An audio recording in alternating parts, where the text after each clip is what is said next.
2 লক্ষ কোটি টাকা শেখ হাসিনা আন্দোলনে ঋণ ছিল, সেই ঋণ 18 মাসে দাঁড়াইছে 23 লক্ষ কোটি টাকায়। ওই মহিলা তো চুরি কইরা হইলো দেশে কাম করছে, এই 23 লক্ষ কোটি টাকা গেল কই সেটা বলেন ভাই। হাসিনা সরকার তো অনেক প্রজেক্ট করছে, ওই প্রজেক্ট করার কারণে আমাদের উপর ঋণ বাইরে গেছে, 2 লক্ষ কোটি টাকা ঋণ আমাদের উপর বাইরে গেছে। হ্যাঁ, কিন্তু ডক্টর ইউনূস সাহেব 18 মাস রাষ্ট্র ক্ষমতায় ছিলেন, হ্যাঁ, উনি তো আন্তর্জাতিক মাপের খেলোয়াড় ছিলেন। আমরা ওনাকে সেলুট জানাইতাম। বাঙালি জাতি, বাঙালি জাতি একটা অভিসংবাদিত জাতি। কারণ এই জাতিকে 18 মাসে আমরা কি দিয়েছিলাম?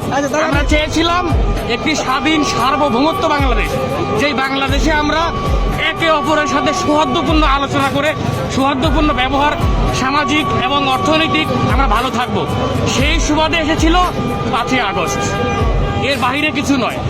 কিন্তু সেই 5ই আগস্টের পরে আমরা যে আশা ছিল তার কিছুই আমরা পাইছি বলতে আমার মনে হয় না।